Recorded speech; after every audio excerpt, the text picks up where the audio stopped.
G'day guys, Luke Williams here from Lend a Hand to Hugo. Last month we held our annual All-Star Bash, which is a charity cricket game.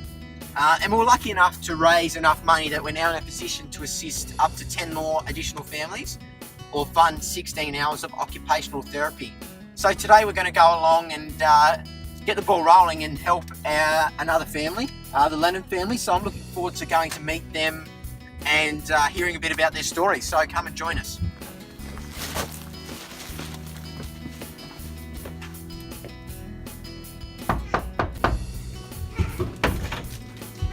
Hello. Hello. Are you George?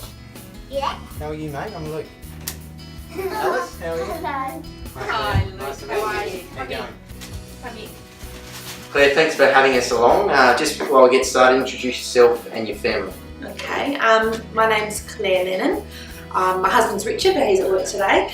And we've got Charlie and Alice and George. How old were Alice and George when they were diagnosed with ASD, and what were your reactions? Okay, so Alice was born, I would say, a very floppy baby. And from the start, I kind of knew that there was something not quite right because I used to actually be a director of a childcare centre, so I kind of have been around kids a lot. So from the onset, I knew something wasn't quite right. So we started going to ESIS, so early childhood intervention in the city. And we started doing a few things with OTs and physios and things like that.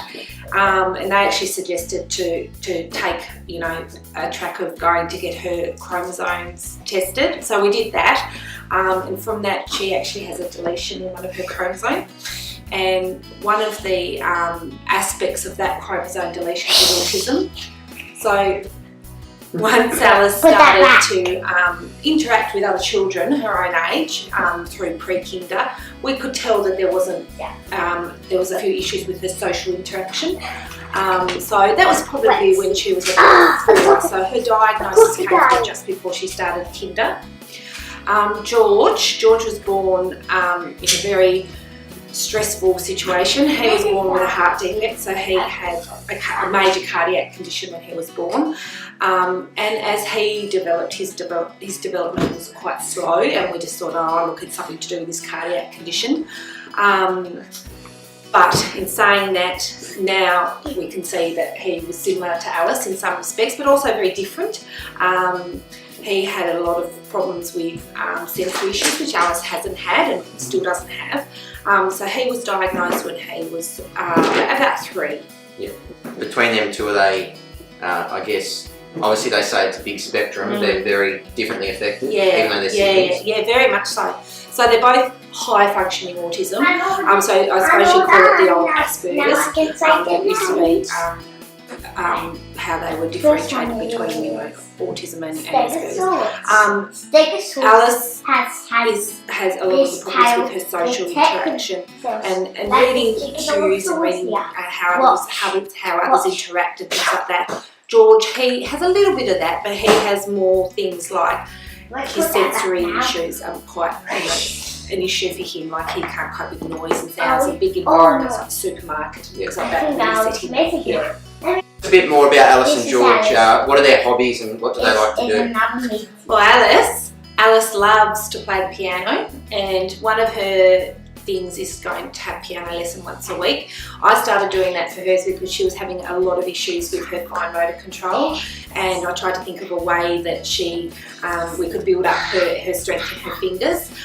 So we started with a wonderful piano teacher who's also a trained teacher and also trained in special ed. So that was a perfect fit for her. So she's been doing that since she was about 4 and loves going, and is starting to really see that she can actually play quite well, which is something for me that is really important because I just want her to succeed at something, so I can see that she can succeed at that because she struggles with other things, sporting type things, so that's her main thing. But she also loves to sing, so she's with musical theatre crew, so they do a lot of drama and singing and things like that.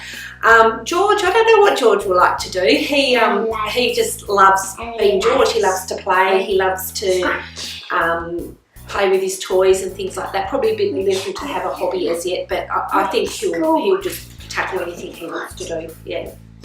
How will the Peapod aid George and Alice, and how do you feel being helped by, I guess, an outside party? Yeah, look, Alice in particular, at the end of the day, she really struggles with her regulation. She gets really, really tired because of her low muscle tone, which is a kind of linked to her chromosome deletion and also to her autism. And to be able to have something that gives her that tight squeeze and that comfort, I think is going to be something that's really beneficial, especially when I'm trying to do, you know, like her home readers or her homework or something like that. I can pop her in that for a little while and try to calm her down, because after school's a busy time, you know, trying to do tea and all that kind of stuff. So I think she'll really use that. And the same with George. He gets quite cranky at times, so I'll use that for the similar reason for him, but he'll probably like just to be able to sit in and watch telly and zone out and things like that, so that's great. Having you guys lend a hand to Hugo on board is really good. You know, I was having a little look at the Facebook page and looking at the other families that are involved, and it's just nice to know that there's other families out there that are experiencing the same things as we do day in, day out. It's actually tiring having 2 children on the spectrum. I find it emotionally draining, and you know, I've had many tears and, you know, sad times during my life because of things that have happened with the children. So it's nice to be able to be, I suppose, giving a little bit of insight into other people's lives and knowing that, you know, everything will be okay kind of thing. Yeah. And what do you hope for Alice and George in their future? Oh, look, anything they want to do. Alice said to me the other day she wants to be a music teacher, and I have no doubt that she'll be that. She's a clever girl. You know, this is why we're doing what we're doing now, trying to teach them how to regulate themselves, how to cope in situations, because they'll need that into the future. George, he loves planets, he loves dinosaurs, he'll probably be as well renowned scientist, who would know, but they can do whatever they want to do. Yeah.